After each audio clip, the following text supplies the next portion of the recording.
Hello everyone and welcome to Sussex Army Cadet Force virtual training. My name is Colour Sergeant Batten and today I'm going to be taking you for a PT lesson.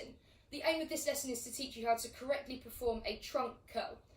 The reason that we're doing this is obviously so you guys can practice your PT at home. It's a really good opportunity to focus on your technique and to be able to do this safely as well. Now, the trunk curl is working on your muscular endurance for your abdominal muscles. Alright, these are the main muscles that are going to be contracting, alright, i.e. shortening and working, and it's to help again test how many times per minute that muscle group can work for. Alright, so again, hitting that muscular endurance.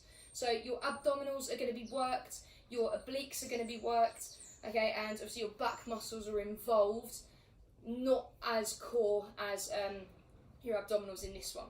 So it's so important that you follow this technique.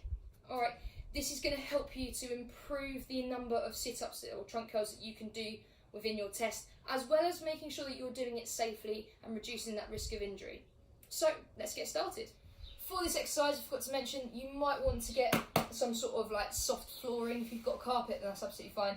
I've invested in a little child's play mat. You can use a towel, a jumper, whatever you feel comfortable. The trunk curl. Now, as I said before, this is mainly working your abdominal muscles, so those muscles at the front. Core strength and core stability even is really, really beneficial to help with your posture and to help with supporting your vertebrae, so your spine. So you're going to get less back problems if those tummy muscles are nice and strong as well. So really, really important exercises these. Now to start off with, we're going to get into the start position. So all I'm going to do, feet are going to be flat on the floor, I'm going to lay on my back and my arms are going to be across my chest, alright? They're not behind my neck. The problem with that position is I'm tempted to pull on my head to pull my body up, alright? And I'm just going to get a bad back and a bad neck, and that's no fun for anyone. So this is our start position.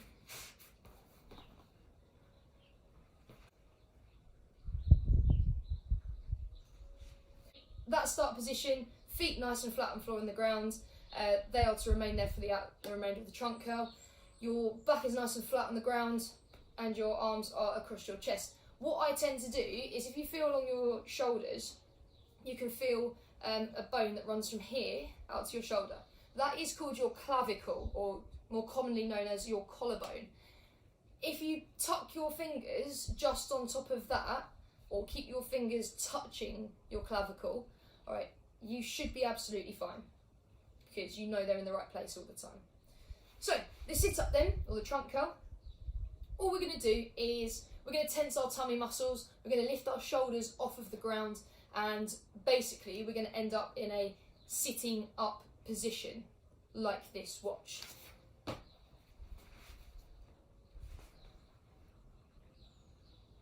All I've done there is I've brought myself up like so. My elbows have come up a little bit so I don't smash or get restricted by my thighs and my knees.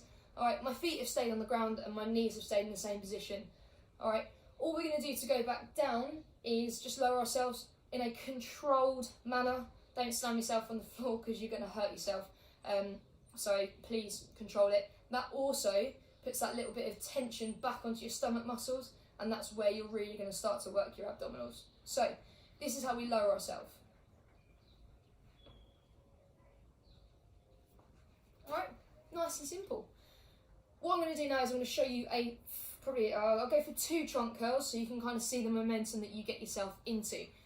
Again, watching my feet, they should be staying flat and firm on the ground, knees stay in the same position and my hand position stays the same. Alright, like so.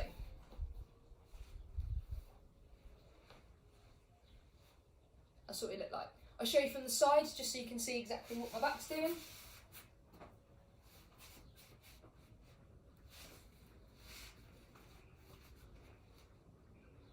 There we go. That is your full trunk curl. As I did with the push-ups, what we're going to do is we are going to go for 10 of these, I think, this time. So we're going to go for 10, see what sort of rhythm we can get into, and again, working on that control on the way down, right, and keeping those feet nice and firm on the ground on the way up. If at any point within your test your feet fly up in the air, then you don't kind of carry on with the test. It stops there. So adopt your sit-up position. Have a little practice. Make sure your feet are in the right place. So before we start, all right, work on that technique. Okay, ready? Let's go. We're gonna go for 10, guys. So 1, 2. If you can speed this up when you're comfortable. 3, 4, like so. 5, and then do so. 6, 7, 8, 9, 10.